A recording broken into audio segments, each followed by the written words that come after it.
nerves. Better shake your booties for black girl nerves.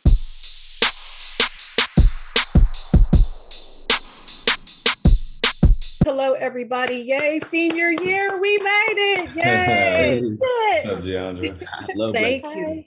Oh, thank you. Thank you. Congratulations to all of you. I'm glad you are all back, and I'm grateful for this series as I send mine off to college this coming weekend. So I thank you for all of the things that you guys have tackled over these seasons. Beginning with you, Brandon, what are you most excited to see the show tackle this season? There's been so many wonderfully layered topical issues you've all encountered, but what are you most looking forward to fans seeing this season? Definitely the singing, the musical aspect, but it's because that's different. We've never done that. But I guess I'll just speak to Troy because there's so many, but I think the parental relationship with kids.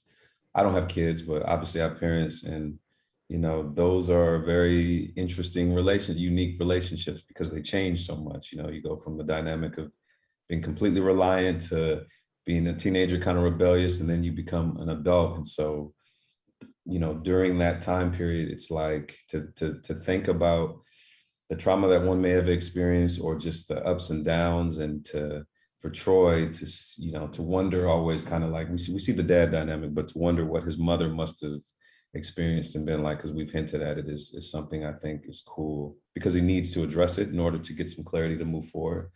And so I think, hopefully that will be maybe even therapeutic in a sense for fans, just because relationships with parents are obviously essential, but so important to like who you were and who you are, but also where you can go depending on how you handle that, how you come to terms with your parents.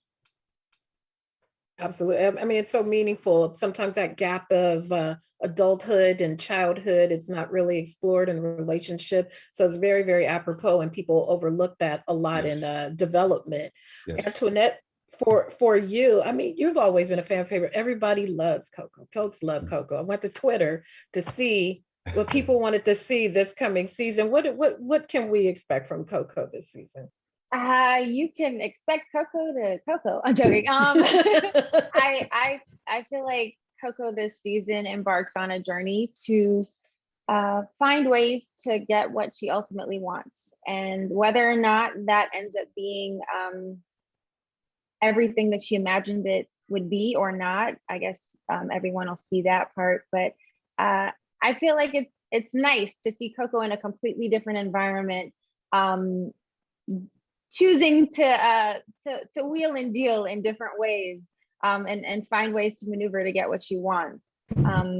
There are certain things that she has to do. There are certain parts of herself that she needs to confront before she can get over that hump. And I feel like she does that this season. Mm-hmm. And lastly, DeRon, I've had people talk about journalism and journalism skills. When you look at the evolution of Lionel's journalism skills, how have they evolved, do you think? Is he a better journalist now? Is he a better journalist? I mean, I would say so. He dang, I can't even say that, huh? He has progressed for sure to a place where he is able to make a living. So I'll say he's definitely progressed. But is it worth reading? That's up to the fans to figure out. Yeah, I think so. I don't know. I don't know how to answer that. Good answer. Lastly, I mean, I'm sad that I'm happy to talk to all of you, but it's sad that you all are in different places on Zoom on the beginning of this final season. What does the group text look like as you wait for the season premiere? Oh man. What does the group text look like? What's funny is we're all very supportive of one another. We know how much work we know how much work we put in this season, despite the setbacks of COVID and other stuff. So we're all very supportive of one another. Ideally, we would love that if you love musicals, that you check out Dear White People Season 4. And if you don't love musicals, you should still check out Dear White People Season 4, because you've invested enough into the growth of these characters that you need to see how it ends. It's like, why not? Absolutely. Thank you, all of you, for your time. Good luck. Have a great final season. And it's been a joy to watch all of you. Thank you. Thank you, gentlemen. Thank you. Congrats.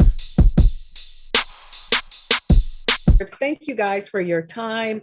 This is particularly special for me. I've enjoyed the show. My kid's going off to college this weekend for the first time, has been a huge fan of the show. And you guys have really helped me navigate some interesting discussions with her in preparation for that. So I thank you for all of that. Beginning with you, Logan, congrats on season 4. What are you most proud of with Samantha's growth from when we first met her to now as we begin this final year? Well, thank you for the congratulations, and congratulations to you for sending your baby off to college. Thank you. I am most proud of I've learned a lot from Sam. I mean, this journey playing this incredible character who, existed before I even got to her. She's taught me a lot about perseverance. She's taught me a lot about, my personal activism. I think the thing that I'm going to leave with is just how to continue. It sounds simple, but it's how to continue to show up, for myself and other people. That's something I'm definitely going to take away from the show. For sure. John, when you're on a show, when you are a person, a white person, and you're on a show called Dear White People, when the show first came, it was a big engine of discussion. How has this experience transformed you, being part of this terrific cast, the things that were said about the show when it began, and just watching the evolution of it to now? I never really paid attention to what the outside people said.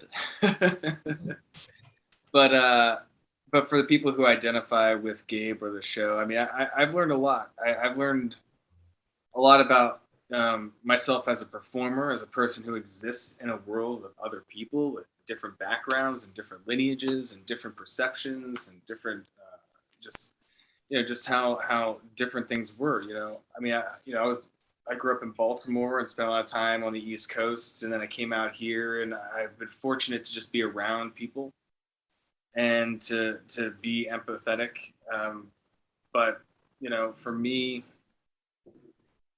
really, it's about being present and being self-aware and knowing that you can be wrong and you don't have to be right. You know what I mean? There's some weird sense of entitlement, I feel, is a response when I think about what people think of the title of the show or what they think the show is about and how that is. There's a sense of they're, I don't know, entitled to their opinions, which is fine. But I also feel you have to earn the trust of people, and you have to earn the respect by being a good person and being open to things. So, I think what the show for itself just exacerbated who I kind of felt like I was going into the show and opened me up even more.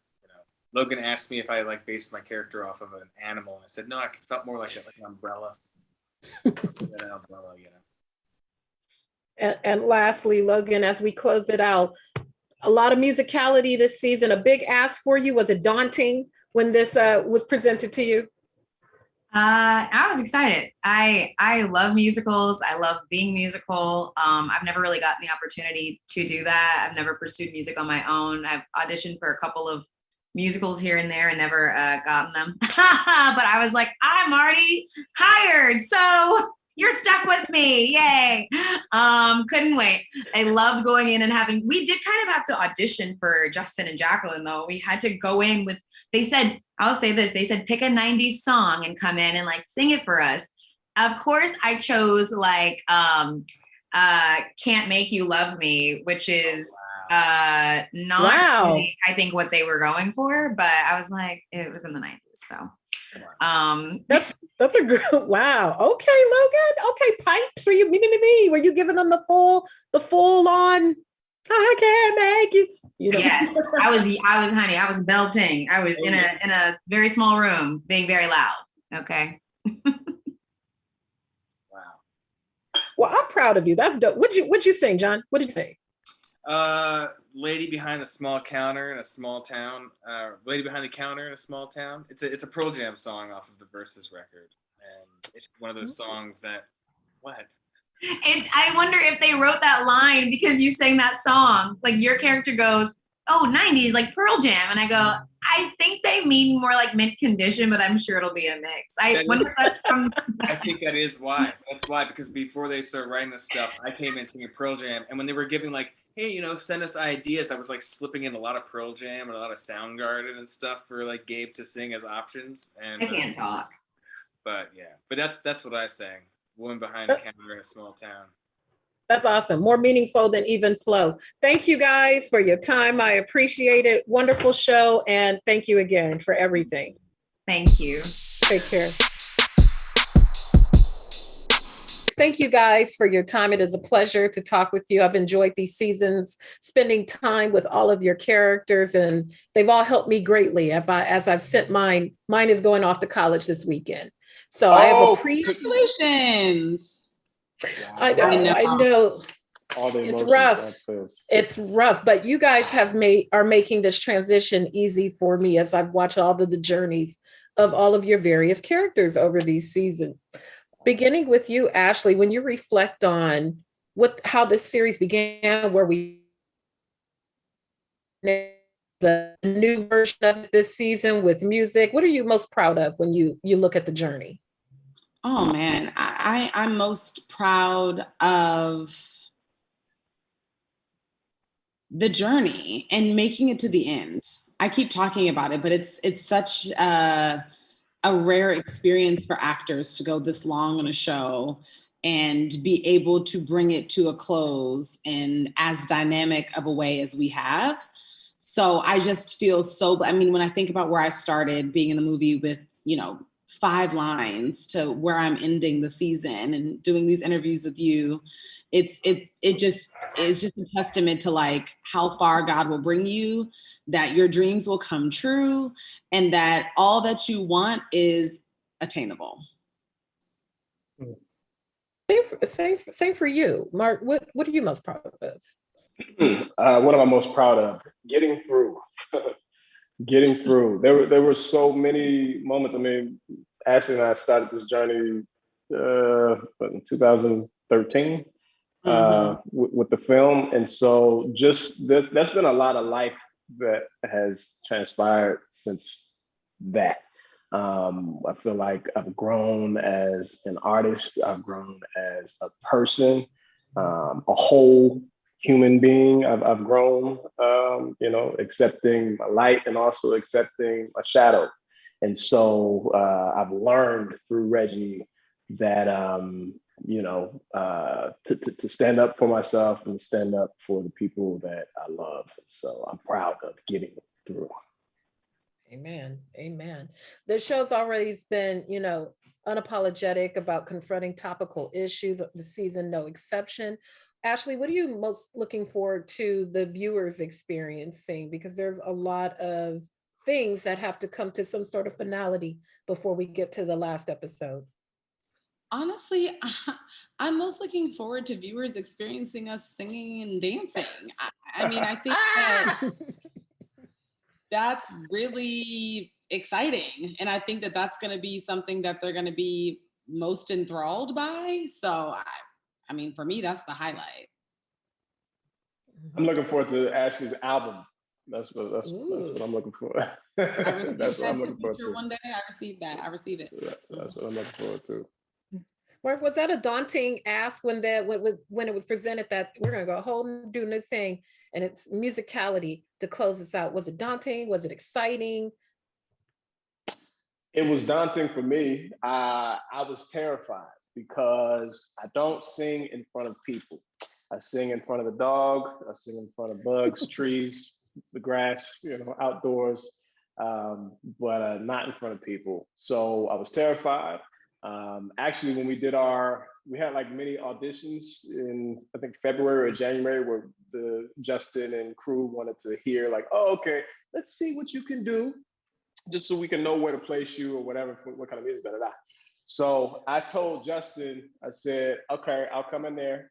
But how many people are gonna be there? I need as many people as possible, and I'm gonna sit on the ground and I'm gonna turn my back towards y'all. You will not see my face. I will just be with Chris. I'll be looking at the ground. I just have to do this like this. So I did it on the ground with my hood on, sang a little song or whatever.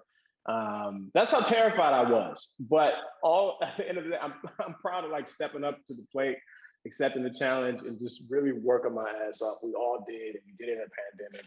And God is good. Yeah, It is indeed. Indeed. I thank you all for your time for these seasons, you're wonderful performers. And I just thank you again for speaking with me today. thank you, and congrats with your kid going to Thank college. you. Woo! Yeah. Thank you, guys. Congratulations. Thank you, both of you, for your time today. It's been quite a ride with our dear college students here, and it's coming to a close, sadly, or, following the pattern of life, maybe so. Beginning with you, Justin, this season we get a whole new turn, a whole new twist, a little more musicality, some different type of performance elements. What are you looking most forward to for the viewers to experience this season? I'm always curious about how people are going to put together what we are putting in front of them. I think every season we sort of throw a little bit of a challenge at our audience, because I kind of take like a third of the show and I go, let's just change this third of the show, but we'll keep the other 2/3 the same every season. And this season, similarly, we're doing that, but we're doing it with something that we've had a romance for since season 1. The show is so surreal. You've had characters like almost break out into song a few times. I only know because we put together a clip reel when we went to Netflix to convince them to do this in the first place. But then, going for it and actually like being in the middle of it, of our own sort of experiment, and having a pandemic swirl around us, it was a lot. But at the end of the day, like, it kind of pulled me through. What we were trying to do was so big this season and so crazy and so impossible. It sort of, it helped me kind of get through the enormity of it all. So, that's what we tried to give you more. It's been wonderful to see the show be at the forefront of different topical things, to start conversations and shine some light on some subjects that people don't really consider amongst college students. Jaclyn, what are you most proud of when you reflect on what the series has done and how we are closing out? Oh, it's a tough question. I'm proud of so much of it. I think you kind of got at it in your question, though, is I think sometimes the show has a reputation among people who have not seen it for being pedantic. And I think when you see it, you find out that like usually we're taking the piss out of the pedantic characters. Like I would say, like from the beginning, it's like the people who act like they know everything kind of get upended, going back to Sam yelling at the person on the phone for being away, like white supremacy, and then being like, I'm Black, I just disagree with you. And you're like, oh, my bad. Like, I think that's something from the beginning. And so I think this season, one of the things I'm most proud of, to be honest, is the Sesta Fosta. Like, it's a very small storyline this season, but the sex workers on campus have a musical number, and sort of that's talked about. And I think, as is so often the case, we talk about something in the writer's room, and then months and months and months later, it kind of bubbles to the top of people's minds. And I feel like when OnlyFans started to get faced, like people process it, like suddenly we're not gonna be able to have sex work on OnlyFans because of this. And, I did sex work all through college, and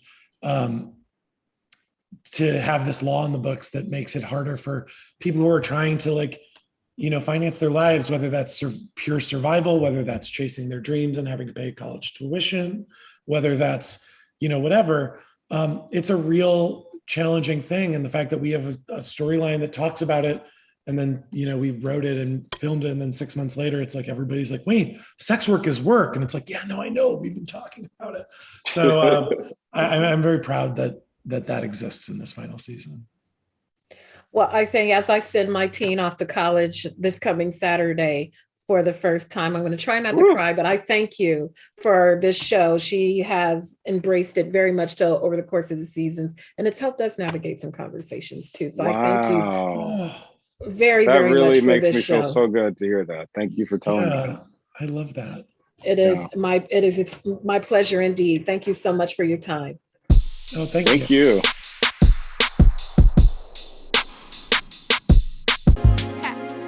Better shake your booties for black girl nerves. Better shake your booties for black girl nerves.